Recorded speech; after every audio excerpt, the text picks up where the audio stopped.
Force Touch has already been unveiled in the Apple Watch and the MacBook trackpad, and it's a heavily rumoured feature for the iPhone 7.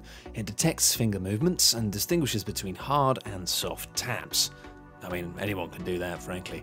Degrees of pressure will effectively result in contextual menu pop-ups, depending on the strength of touched use. In essence, this will allow developers to use an extra set of new inputs for allowing users to interact with their apps in new ways. For example, imagine a first-person shooter being able to tell if you want to launch a grenade or fire a gun simply by measuring the force of your tap.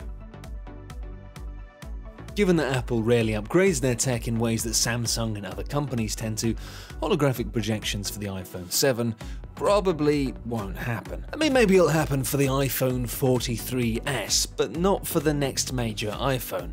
With things still, it'd shock everyone and it would be an amazing feature nonetheless. The ability to turn your iPhone into what would essentially amount to a tablet workstation would be a game changer, especially in the stagnated smartphone market. Hell, just give me a virtual keyboard that was made holographic, and I'd be satisfied. A keyboard for typing, letters and stuff, not for playing jazz and funk. Although actually, no, I want that more. I've changed my mind. Sapphire is the second most scratch-resistant material after diamond, and it was one of the most rumoured inclusions for the iPhone 6, but alas, it wasn't meant to be. It's the most durable display any smartphone could have, and it's one of the more likely features that the iPhone 7 may offer. The iPhone 7 may very well feature a 3D display, according to reports which claim that Apple supply chain partner TPK is working on a project that relates to naked eye 3D screen. In other words, a 3D screen that doesn't require glasses to see, like the Nintendo 3DS. Let's be honest, charging for all recent iPhones has sucked quite badly when compared to other Android smartphones, especially from Google and Samsung. Apple manages to make each new iPhone slimmer while equipping it with a faster processor and a graphics chip to also improve on battery life. The iPhone 6 was originally rumoured to have a front display made from sapphire glass, which would have made it possible to use it as a solar collector. This would allow you to put your phone into charge mode throughout the day. All you'd have to do is take a walk in the park at lunch just to give a boost to your battery. I mean, a walk in the park with your phone out, which might be risky depending on the park, and also you do need sunshine, which if you're from England like me, you've got basically no chance of having any. But it would be fun. Here's hoping it comes to the successor.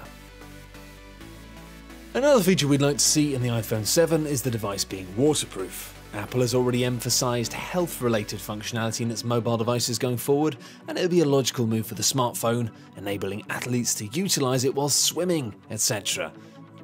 Go for a swim whilst checking Facebook? No, just me? Alright. Since the iPhone has no removable back panel, the ports should be the only thing that need to be sealed off. And considering the fact the latest MacBook seems to be decreasing the number of ports and entries on it, maybe it just won't be any pretty damn soon. It's kind of annoying that Apple have never really upgraded the iPhone screen in terms of keeping up with the latest technology. With the iPhone 7, we're expecting the company to deliver a possible 4K iPhone 7 Plus phablet, or at the very least a Quad HD iPhone 7 Plus and a Full HD iPhone 7. It all sounds like absolute nonsense to me, but they'll probably do that, one of those things. Whoa, technology. What is this? The 1990s? Are we all back in the 1990s? Why haven't we got wireless stuff going? Wireless everything. Wireless energy, wireless happiness. Anyway, while basically every other smartphone in the world offers wireless charging, iPhone users have never experienced it. Well, not without, big clunky add-ons anyway.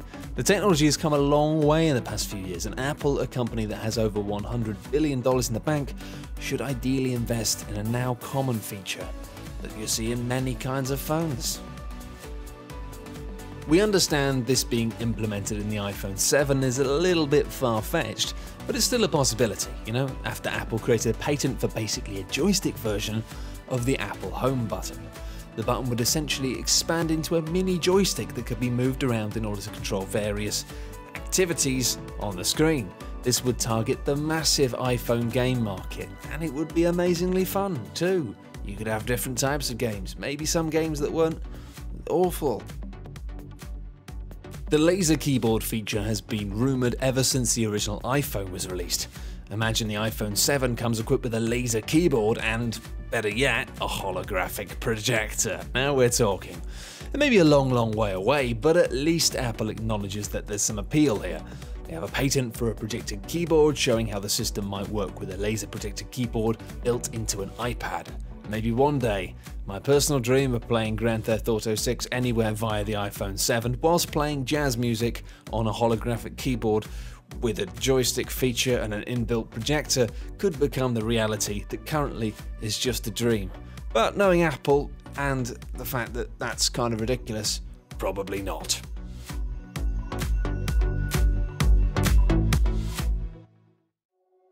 Thanks everyone for watching, hope you enjoyed the video. For more top 10 lists, be sure to subscribe by clicking on the button that you can see now.